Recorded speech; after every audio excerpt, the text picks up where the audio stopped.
I can joke, I say what's on my mind. If I drink, if I smoke, I keep up with the guys. Selamat siang, saya Natania Krisdaci akan menjelaskan tugas perkembangan. Nah, apa sih tugas perkembangan? Secara umum, tugas perkembangan masa remaja difokuskan pada upaya mengurangi atau bila mungkin menghilangkan sama sekali sikap dan perilaku kekanak-kanakan, serta berusaha untuk menepati kemampuan bersikap dan berperilaku secara dewasa. Menurut Hafiz, tugas perkembangan adalah tugas-tugas yang harus diselesaikan individu pada fase-fase atau periode kehidupan tertentu. Dan apabila berhasil mencapainya, mereka akan berbahagia. Tetapi sebaliknya, apabila mereka gagal, akan kecewa dan dicela orang tua atau masyarakat, dan perkembangan selanjutnya juga akan mengalami kesulitan. Adapun yang menjadi sumber dari pada tugas-tugas perkembangan tersebut menurut Hafiz adalah kematangan fisik, tuntutan masyarakat atau budaya, dan nilai-nilai dan aspirasi individu. Selanjutnya, konsep tugas pengembangan. Perkembangan mencakup seluruh aspek kepribadian, dan satu aspek dengan yang lainnya saling berinteraksi. Sebagian besar dari perkembangan aspek-aspek kepribadian itu terjadi melalui proses belajar, baik proses belajar yang sederhana dan mudah maupun yang kompleks dan sukar. Suatu proses perkembangan yang bersifat alami yaitu yang berupa kematangan, berintegrasi dengan proses penyesuaian diri dengan tuntutan dan tantangan dari luar, tetapi keduanya masih dipengaruhi oleh kesediaan, kemauan, dan aspirasi individu untuk berkembang.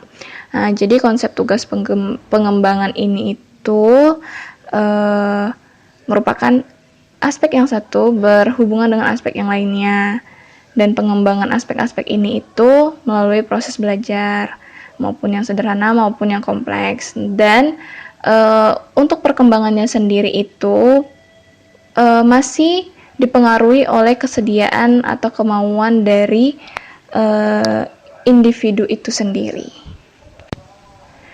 Selanjutnya, sumber tugas perkembangan. Di sini ada 4. Yang pertama, kematangan fisik. Misalnya, belajar berjalan karena kematangan otot-otot kaki. Contoh yang kedua, belajar bertingkah laku, bergaul dengan jenis kelamin yang berbeda pada masa remaja karena kematangan organ-organ seksual. Yang kedua, tuntutan masyarakat secara kultural, misalnya belajar membaca, belajar menulis, belajar berhitung, dan belajar berorganisasi. Yang ketiga, tuntutan dari dorongan dan cita-cita individu sendiri, misalnya memilih pekerjaan dan memilih teman hidup. Yang keempat, tuntutan norma agama, misalnya taat beribadah kepada Tuhan Yang Maha Esa, dan yang kedua berbuat baik pada sesama manusia. Baiklah, saya Rara Mulyasyani akan menjelaskan materi yang selanjutnya, yaitu tugas perkembangan masa remaja. Yang pertama yaitu mencapai kematangan dalam beriman dan bertakwa kepada Tuhan Yang Maha Esa. Yang kedua, mencapai kematangan berperilaku etis. Yang tiga, mencapai kematangan emosi. Yang keempat, mencapai kematangan intelektual. Yang kelima, mencapai kesadaran tanggung jawab sosial. Yang keenam, mencapai kematangan perkembangan pribadi. Yang ketujuh, mencapai kematangan hubungan dengan teman sebaya. Yang kedelapan, memiliki kemandirian perilaku ekonomis. Yang kesembilan, mencapai kematangan dalam pemilihan karir. Yang kesepuluh, mencapai kematangan dalam kesiapan diri untuk menikah dan hidup berkeluarga, khususnya remaja akhir. Dan yang terakhir, implikasi tugas-tugas perkembangan remaja dalam penyelenggaraan pendidikan. Selanjutnya, tugas perkembangan masa remaja menurut Harlock dalam Mabher 1992.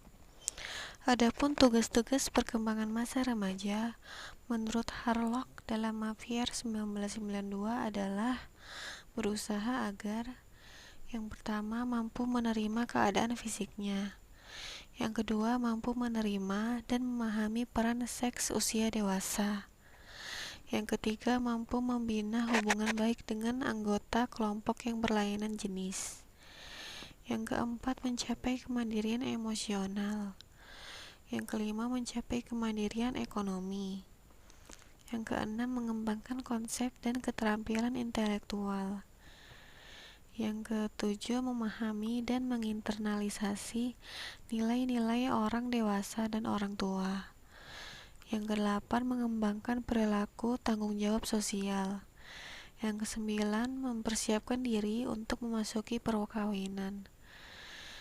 Selanjutnya memahami dan mempersiapkan berbagai tanggung jawab kehidupan keluarga. Selanjutnya, klasifikasi tugas perkembangan remaja. Yang pertama yaitu kehidupan pribadi sebagai individu. Kehidupan pribadi seseorang menyangkut berbagai aspek, antara lain aspek emosional, sosial psikologis, dan sosial budaya, dan kemampuan intelektual. Faktor utama yang mempengaruhi perkembangan aspek tersebut adalah kehidupan keluarga beserta berbagai aspek yang meliputi. Yang pertama yaitu status sosial keluarga. Yang kedua yaitu filsafat kehidupan keluarga. Yang ketiga yaitu pola hidup keluarga. Selanjutnya yaitu kehidupan pendidikan dan karir. Kehidupan pendidikan yang dimaksud adalah sesuatu yang dialami oleh remaja sebagai peserta didik dalam lingkungan keluarga, sekolah, dan kehidupan masyarakat. Sedangkan kehidupan karir merupakan pengalaman seseorang dalam dunia kerja. Setiap tahun terdapat jutaan pemuda dan pemudi memasuki dunia kerja di seluruh dunia. Baik, saya Jasa akan menambahkan mengenai klasifikasi tugas perkembangan remaja. Faktor-faktor yang mempengaruhi perkembangan pendidikan dan karir adalah: pertama, faktor sosial ekonomi, yang dimana kondisi sosial yang menggambarkan status. Kedua, orang tua dan kemampuan orang tua dalam membiayai pendidikan anaknya.